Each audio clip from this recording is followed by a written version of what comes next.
सिंह रावत अधिकारियों संग करेंगे बैठक। मुख्यमंत्री सचिवालय में हो सकता है फेरबदल। शैलेश बघोली सीएम के सचिव बने। बीजेपी की चिंतन और कार्य समिति की बैठक स्थगित। अब मंत्रिमंडल गठन के बाद तय होगी तारीख। आज से शुरू होनी थी बैठक। उत्तराखंड में पिछले 24 घंटे में कोरोना के 96 नए कोरोना संक्रमित मरीज मिले। एक की मौत। पूर्व सीएम त्रिवेंद्र सिंह रावत ने लगवाई वैक्सीन। 17 मई को सुबह 5 बजे मेष लग्न में खुलेंगी केदारनाथ धाम के कपाट। 6 माह तक श्रद्धालु बाबा के कर सकेंगे दर्शन और पूजन। हरिद्वार में महाशिवरात्रि के दिन पहले शाही स्नान में दिखी भक्ति। अपरपार 32 लाख से ज्यादा श्रद्धालुओं ने हर की पौड़ी में लगाई डुबकी।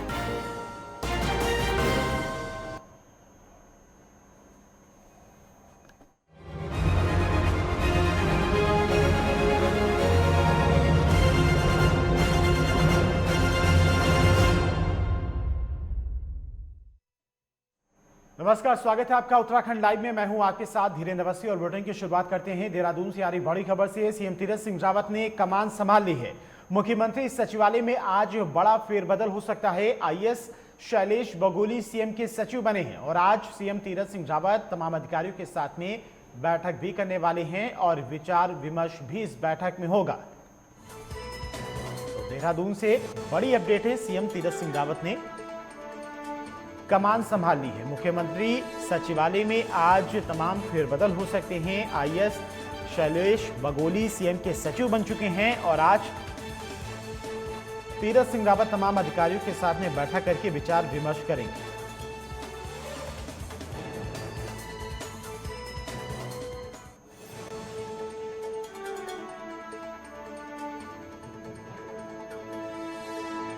तो मुख्यमंत्री सचिवालय में आज बड़ा फेरबदल देखने को मिल सकता है। तमाम अधिकारियों के साथ में आज सीएम बैठक करने वाले हैं, विचार विमर्श करने वाले हैं।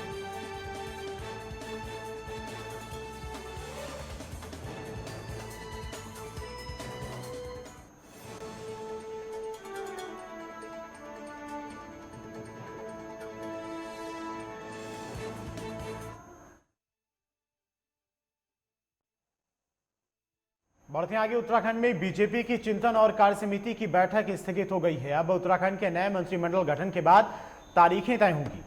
बीजेपी सूत्रों ने इसकी जानकारी दी है और बता दें कि चिंतन बैठक 12 और 13 मार्च को, कार्य समिति की बैठक 13 और 14 मार्च को होनी थी, लेकिन गुरुवार को अब इसको रद्द होने की खबरें आ रही हैं।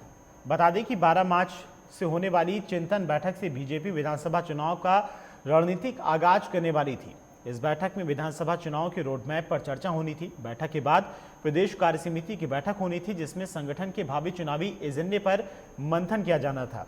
नए मुख्यमंत्री तीरथ सिंह रावत के लिए अब विधानसभा सीट की खोज भी शुरू हो गई है। सोशल मीडिया में उठे हंगामे के बीच चौबट्टा खाल विधायक सतपाल महाराज ने साफ इनकार कर दिया है इन चर्चाओं को और हवा दे दी है। इसी भी के साथ अब बीजेपी को गढ़वाल लोकसभा सीट के लिए भी चेहरे की तलाश करनी होगी। बता दें कि बीजेपी के तेज तर्रार विधायक सुरेंद्र सिंह जीना के निधन के कारण सल्ट सीट पर उपचुनाव अभी लंबित है और ऐसे में प्रदेश में अब विधानसभा चुनाव से पहले 3 उपचुनाव की भूमिका बन रही है।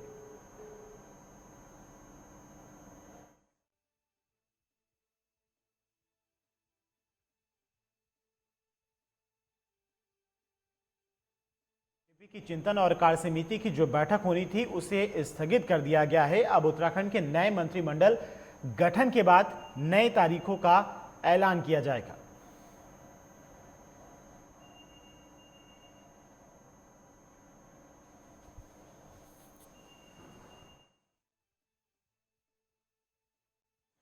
और उत्तराखंड में हुए नेतृत्व परिवर्तन पर कांग्रेस प्रदेश अध्यक्ष प्रीतम सिंह ने बीजेपी पर हमला बोला है। उन्होंने कहा है कि बीजेपी ने सरकार का चेहरा जरूर बदल दिया है, लेकिन उसका चरित्र जस का तस है। बीजेपी को 4 साल की नाकामियों का जवाब देना होगा। कांग्रेस शुरू से बीजेपी और सरकार की कमियां उठा रही है। कांग्रेस ने कभी चेहरा बदलने या फिर सीएम बदलने की बात नहीं की और 57 विधायकों वाली सरकार यदि चुनावी साल में सीएम बदलने का काम कर रही है तो इससे सरकार की विफलता का अंदाजा लगाया जा सकता है।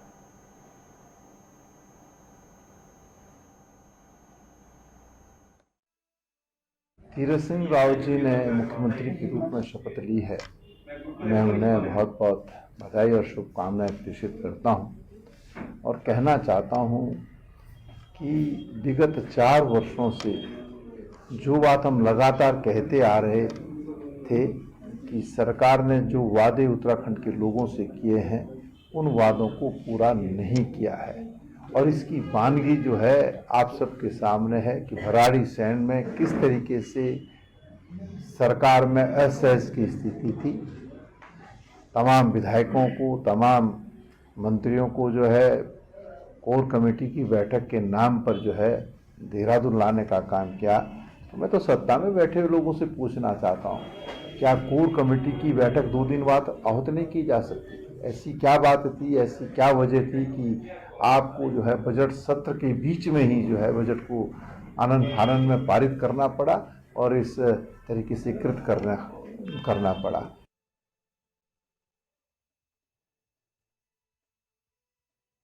देहरादून से हमारे संवाददाता नवीन शुक्ला हमारे साथ फोनलाइन पर जुड़ गए इसी खबर पर तमाम जानकारी के साथ में। नवीन, नेतृत्व परिवर्तन के बाद कांग्रेस को बहाना मिल गया है बीजेपी सरकार पर हमला बोलने का। प्रीतम सिंह ने सरकार पर निशाना साधा है। निश्चित तौर पर आप देख सकते हैं कि जिस तरीके से एक तरफ तीरथ सिंह रावत ने मुख्यमंत्री की शपथ ली, तो वहीं कांग्रेस का साफ तौर पर यही कहना है कि सरकार को करीब 4 साल का वक्त पूरा हो चुका है, लेकिन अभी सरकार अपने जो वादे हैं उसको पूरा नहीं कर पाई है। आम जनता जो डिमांड कर रही है, जो मांग कर रही है, उसको पूरा नहीं कर पाई है। बेरोजगारी चरम पर तो लगातार जो है वह कांग्रेस जो है वह पूरी तरीके से हमलावर हो रही है। कांग्रेस का साफ तौर पर यही आरोप है कि सरकार को कांग्रेस का साफ तौर पर यही कहना है कि जो सरकार है जो मुद्दों से भटकी हुई है, सिर्फ नेतृत्व परिवर्तन किया, इसके अलावा और कुछ नहीं किया है। तो तमाम सारी बातों को लेकर लगातार कांग्रेस जो बीजेपी पर हमलावर हो रही है और साफ तौर पर उनका यही कहना है कि सरकार को चाहिए कि लोगों की बातों को सुने और जो लोग बेरोजगार हैं उनकी रोजगार की बात करे। इसके साथ ही कई सारे अन्य मुद्दों को लेकर कांग्रेस लगातार सरकार पर हमलावर हो रही है। जी नवीन, तमाम जानकारी के लिए आपका बहुत बहुत धन्यवाद।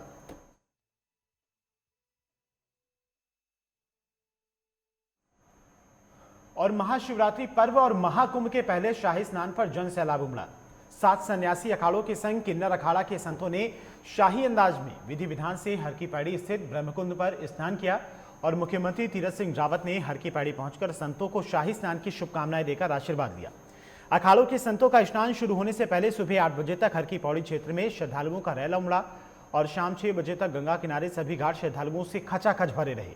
डीजीपी अशोक कुमार ने हर की पौड़ी क्षेत्र का जायजा लिया। मेला प्रशासन के दावे के मुताबिक महाशिवरात्रि के स्नान के लिए शाम को 6:30 बजे तक 32,87,000 लोगों ने मां गंगा में डुबकी लगाकर पुण्य कमाया। पूजा अर्चना के बाद पहले श्री निरंजनी के इष्ट देव भगवान कार्तिकेय और श्री तपोनिधि आनंद अखाड़े के इष्ट देव सूर्य देव का शाही स्नान कराया गया। इसके बाद श्री निरंजनी के आचार्य महामंडलेश्वर कैलाशानंद गिरी और फिर तपोनिधि अखाड़े के आचार्य महामंडलेश्वर बालकानंद गिरी ने गंगा स्नान किया। उनके गंगा में डुबकी लगाने के बाद दोनों अखाड़ों के संत और नागा साधु गंगा स्नान के लिए उतर गए।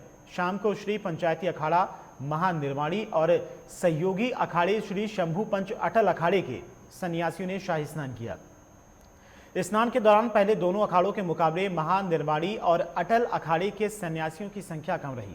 महाशिवरात्रि पर पहले शाही स्नान को लेकर श्रद्धालुओं में जबरदस्त उत्साह रहा और देश के कोने कोने से श्रद्धालु हरिद्वार पहुंचे।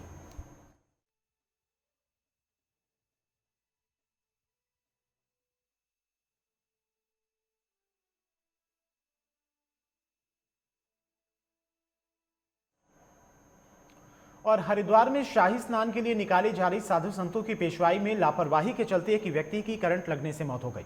दरअसल बृहस्पतिवार को कुंभ मेले का पहला शाही स्नान किया गया, जहां शाही स्नान के लिए सभी साधु संत शोभा यात्रा निकालते हैं और सुबह जब जूना अखाड़ा की पेशवाई निकाली जा रही थी तब अखाड़ा छावनी से थोड़ी ही दूरी पर अखाड़े के झंडा पकड़कर चल रहा नितिन करंट की चपेट में आ गया और बिजली के तारों से छड़ी टकराने के कारण उसके शरीर में भी करंट दौड़ गया।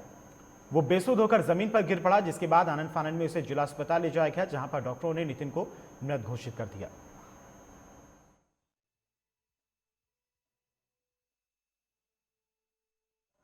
हरिद्वार से हमारे संवाददाता संजय पुंडित हमारे साथ फोनलाइन पर जुड़ गए हैं। संजय, झंडा लेकर जा रहे एक व्यक्ति की करंट लगने की वजह से मौत हो गई है।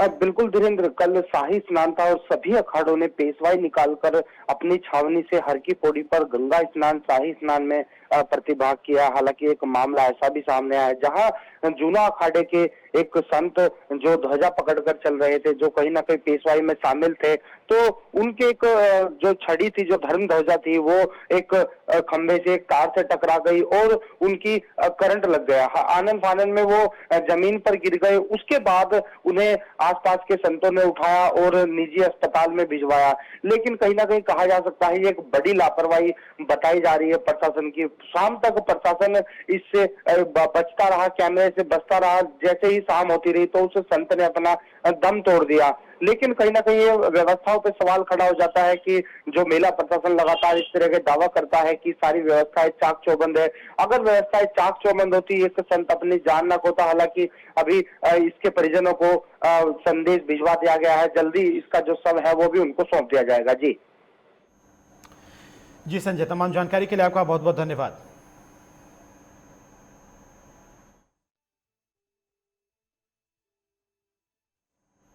और यहां पर एक छोटी सी ब्रेक के लिए रुकते हैं, फौरन हाजिर होते हैं।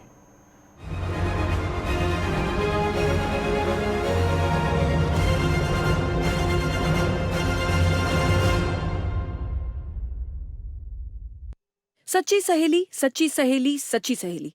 कितनी बार बता चुकी हूँ कि सिर्फ सच्ची सहेली ही है महिलाओं की नंबर 1 औषधि एवं टॉनिक। तो फिर भी आप अपना ध्यान क्यों नहीं रखती? आज ही नजदीकी मेडिकल स्टोर से सच्ची सहेली आयुर्वेदिक सिरप अपने घर ले आएं, ताकि घर को स्वस्थ रखने वाली खुद भी रहे बिल्कुल स्वस्थ। सिर्फ 2 चम्मच दिन में 2 बार रोजाना। सच्ची सहेली, महिलाओं के लिए सबसे भरोसेमंद औषधि एवं टॉनिक। अगर नौकरी में तरक्की न मिलने, आपसी संबंधों में खटास होने, घर वालों से सम्मान न मिलने या घर के निरंतर कलेश से हैं परेशान,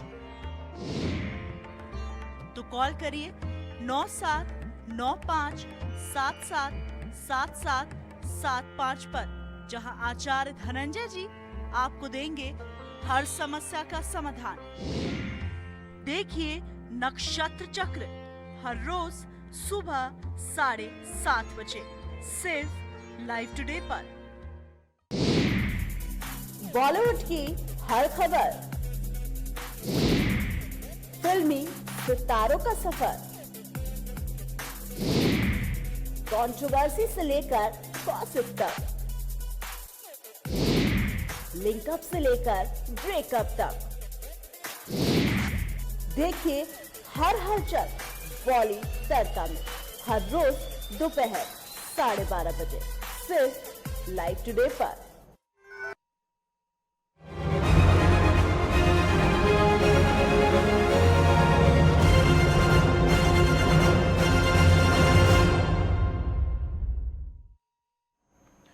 ब्रेक के बाद स्वागत है। अब तो उत्तराखंड में बीते 24 घंटे में कोरोना के 69 नए केस मिले हैं, जबकि एक मरीज की मौत हो गई। इसके साथ ही कुल संक्रमित का आंकड़ा 97,634 हो गया है, जबकि 642 सक्रिय मरीजों का इलाज अभी भी चल रहा है। अब तक 1698 कोरोना मरीजों की मौत हो चुकी है।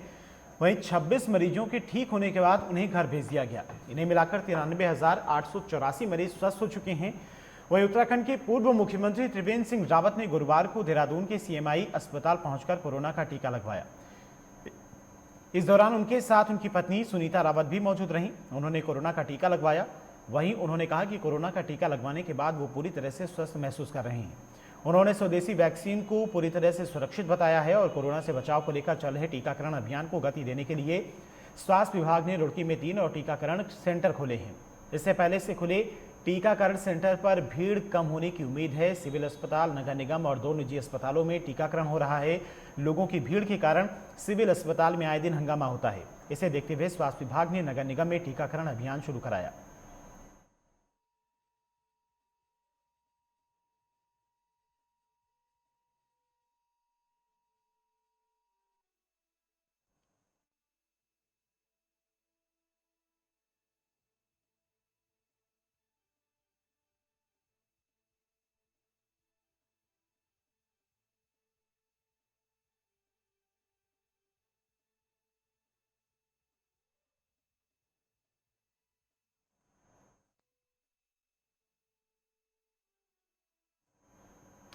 और बाजपुर पुलिस को बड़ी सफलता हाथ लगी है। पुलिस ने 20,000 रुपए के इनामी बदमाश कुलदीप सिंह उर्फ केडी को गिरफ्तार कर लिया है। बदमाश के पास से पुलिस ने एक अवैध रिवॉल्वर और 4 जिंदा कारतूस बरामद की हैं। पुलिस ने इनामी बदमाश को कोर्ट में भेज दिया है। और आपको बता दें कि उधम सिंह नगर पुलिस द्वारा इनामी बदमाश की गिरफ्तारी को लेकर अभियान चलाया जा रहा है, जिसको लेकर काशीपुर एएसपी और सीओ बाजपुर के नेतृत्व में टीम गठित की गई, जिसके चलते बाजपुर पुलिस ने मुखबिर की सूचना पर ग्राम मुंडिया मनी प्राइमरी स्कूल के पास से बदमाश कुलदीप सिंह उर्फ केडी को गिरफ्तार किया। उसके पास से 38 बोर का अवैध रिवॉल्वर और 4 जिंदा कारतूस बरामद हुए हैं। वहीं एसएसपी दिलीप सिंह कुंवर ने बताया कि बदमाश कुलदीप सिंह के खिलाफ विभिन्न थानों में कई मुकदमे दर्ज हैं।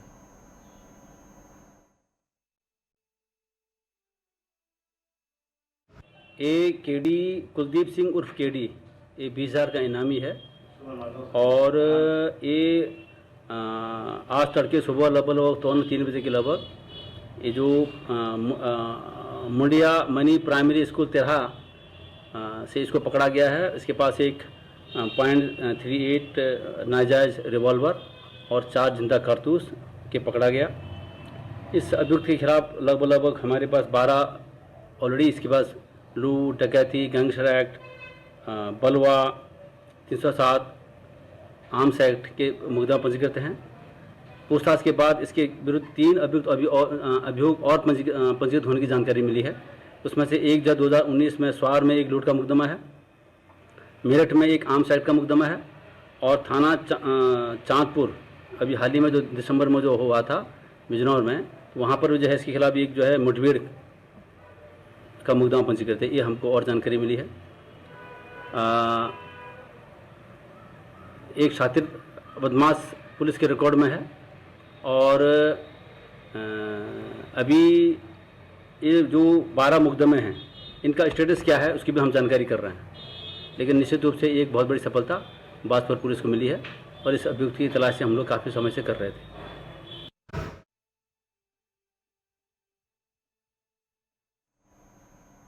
और हरिद्वार के रानीपुर इलाके में एक व्यक्ति ने एक पालतू कुत्ते और उसकी मालकिन की डंडे से पीट दिया। बताया जा रहा है कि महिला रोजाना की तरह अपने पालतू कुत्ते को घुमाने घर से बाहर निकली, तभी डंडा लेकर घात लगाए बैठे उसके पड़ोसी ने न केवल उसके कुत्ते को जमकर पीटा बल्कि महिला के विरोध करने पर उसकी भी जमकर पिटाई कर दी। इस दौरान कुत्ते के साथ महिला को भी गंभीर चोटें आई हैं और ये पूरा वाकया पास में लगे सीसीटीवी कैमरे में कैद हो गया, जिसके बाद पुलिस ने आरोपी के खिलाफ मुकदमा दर्ज करा दिया। फिलहाल पुलिस सीसीटीवी फुटेज के आधार पर कार्रवाई में जुट गई है। जी, वे वीडियो संज्ञान में आया था, इसमें जांच की गई और कोतवाली रानीपुर में इसमें 323, 504, 506 और पशु क्रूएलिटी का जो अधिनियम है उसके अंतर्गत इसमें मुकदमा दर्ज कर दिया गया है और इसमें अग्रिम कार्रवाई की जा रही है। जो वैसे दिखाई दे रहा है उसमें दिखाई दे रहा है कि एक कुत्ते को मारा जा रहा है, एक आदमी के द्वारा ब्रूटली मारा जा रहा है। तो इसके पीछे क्या फैक्ट्स हैं और बाकी चीज़ों का वो विवेचना का प्रश्न है, उसमें विवेचना की जा रही है। मैं डॉग को लेके वॉक कराने जाती हूँ डेली। उस बंदे पहले भी हमारे को कमेंट किया था कि यहाँ से ले जाओ, यहाँ से ले जाओ, यहाँ टॉयलेट नहीं करेगा, यहाँ सुसु नहीं करेगा, यहाँ पॉटी नहीं करेगा। तो एक दिन पहले उस दिन भी वो मतलब चिल्लाने लगा, तो मैंने कहा कर तो नहीं दिया ना, गाड़ी के पास खड़ा है, हाँ हमारी गाड़ी पे सुसु कर रहा है। फिर उसके फिर थोड़ी सी बहस हो गई, फिर मैं आई गई, बात हो गई, मैं चली गई। नेक्स्ट डे में फिर वॉक कराने शाम को जब निकली तो जा रही थी तो वो बंदा बैठा हुआ था। जब वापस आई तो मुझे नहीं आइडिया था कि वो हमला करेगा और उसने वापस आके सड़क क्रॉस करके वो डंडा लेके तैनात था, जो कि आपको वीडियो में दिख रहा होगा। और उसने हमला ऐसा किया कि मेरे को भी चोट लगी, हमारे डॉगी को भी चोट लगी और वो डंडे से कंटिन्यू पीटता गया, रुक नहीं रहा था। वो कोई नहीं आया। आप ठीक से वीडियो देखिए, उसमें सामने भी लोग बैठे तमाशा देख रहे हैं। आप उसके पीछे भी जहाँ मैं पिट रही हूँ वहां पे भी दुकान के लोग सारे खड़े थे। ये M63 का है, अब लिखा गया है। मैं उसकी रिसीविंग लेने अभी आई हूँ। मैं चाहती हूँ उसको सजा मिले। जितने डंडे उसने मुझे लगाए हैं ना, पब्लिक उसको मारे या पुलिस मारे, लेकिन मारे उतने ही डंडे उसको लगने चाहिए बीच सड़क पे।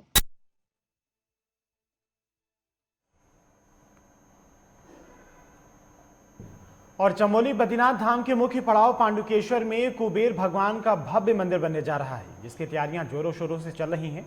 राजस्थान से निकासी किए हुए पत्थर पांडुकेश्वर पहुंच चुके हैं और ट्रकों से भरकर पत्थर पांडुकेश्वर पहुंचाए गए, जहां मंदिर निर्माण में पत्थरों का प्रयोग किया जाएगा। राम मंदिर निर्माण में जो पत्थर अयोध्या लगाए जा रहे हैं, वही धन के देवता कुबेर देवता के मंदिर में भी प्रयोग में लाए जा रहे हैं। इस मंदिर का निर्माण राजस्थान में हो चुका है और मंदिर को खोलकर ट्रकों में भरकर पांडे केसर पहुंचाया गया। वहीं विधि विधान के साथ में पूजा अर्चना की गई। नंदा माता के मंदिर में पूजा अर्चना के बाद पत्थरों को निर्माण दाई स्थान पर लाया गया। शिवरात्रि के पावन पर्व पर निर्माण का कार्य शुरू हो जाएगा और लगभग 2 से 3 महीने तक निरंतर मंदिर निर्माण का कार्य युद्ध स्तर पर चलेगा। भगवान बद्री विशाल के मंदिर के साथ साथ अब धन के देवता कुबेर का भी मंदिर भव्य तरीके से बनाया जा रहा है।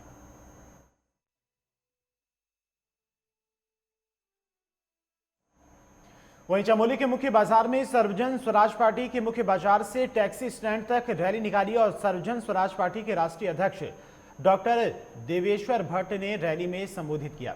वहीं भट्ट का कहना है कि अभी हमारी पार्टी नई है, लेकिन हम वो करेंगे जो इन 20 सालों में नहीं हुआ। उनका कहना है कि हमारे साथ में काफी लोग जुड़े रहे हैं और हमारी पार्टी उत्तराखंड में परिवर्तन चाहती है।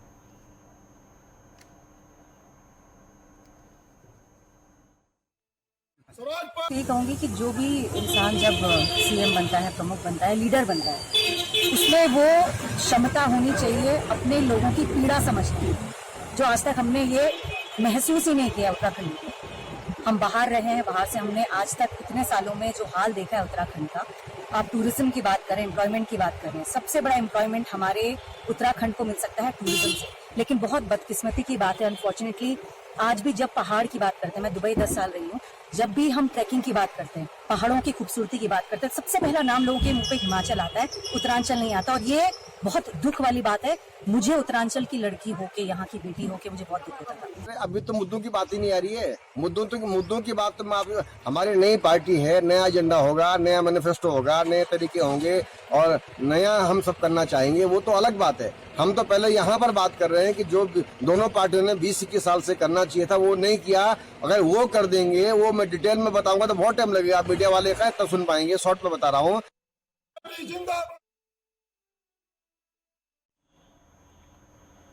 और चमोली आपदा के बाद पहाड़ों में हाइड्रो पावर प्रोजेक्ट का विरोध शुरू होने लगा है। टिहरी के धुत में ग्रामीणों ने भिलंगना नदी पर बन रहे हाइड्रो पावर प्रोजेक्ट के खिलाफ मोर्चा खोल दिया और बड़े आंदोलन की चेतावनी दी है। बता दें कि टिहरी के दूरस्थ गांव धुत्तू में भिलंगना नदी पर 3.55 मेगावाट की हाइड्रो पावर प्रोजेक्ट प्रस्तावित हैं और शासन प्रशासन द्वारा अब इनके निर्माण की तैयारियां की जा रही हैं। लेकिन ग्रामीणों के विरोध के चलते इसका काम फिलहाल रोक दिया गया है। आपदा की दृष्टि से भी भिलंगना घाटी संवेदनशील जोन है और धुत्तू के ऊपर खतलिंग ग्लेशियर है जो काफी विशालकाय है। और इसके साथ ही खतलिंग घाटी में भीमताल, मातृताल, लिगताल के अलावा कई ताल हैं जो पावर प्रोजेक्ट के निर्माण के लिए ब्लास्टिंग करने पर टूट सकते हैं। जैसे आसपास के गांवों पर खतरा मंडरा रहा है। 2013 की केदारनाथ आपदा में भी धुत्त क्षेत्र में भारी तबाही मचाई थी। हालांकि जानमाल का नुकसान नहीं हुआ था, लेकिन भिलंगना नदी घाटी पूरी तरह से तहस नहस हो गई थी। वहीं कुछ लोगों का मानना है कि पहाड़ों में बड़े हाइड्रो पावर प्रोजेक्ट के निर्माण से प्राकृतिक संतुलन बिगड़ रहा है। पहाड़ों में छोटे पावर प्रोजेक्ट लगाने चाहिए, जिससे विकास के साथ स्थानीय लोगों को रोजगार भी मिल सके। प्रशासन के द्वारा इस संबंध में विशेषज्ञों द्वारा सर्वे कराए जाने की बात भी कही जा रही है।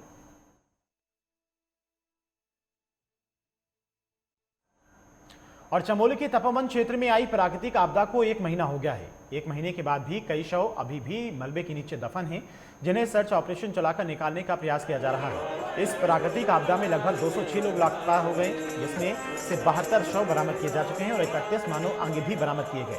अभी भी कुछ लोग लापता हैं, जिनकी खोज की जा रही है। वहीं मृतकों की आत्मा की शांति के लिए तपोवन में भाजपा युवा मोर्चा ने शांति का पाठ का आयोजन किया और इस दौरान मृत आत्माओं की शांति के लिए पूजा पाठ और हवन किया गया। सभी लोगों ने मृतकों को श्रद्धांजलि दी।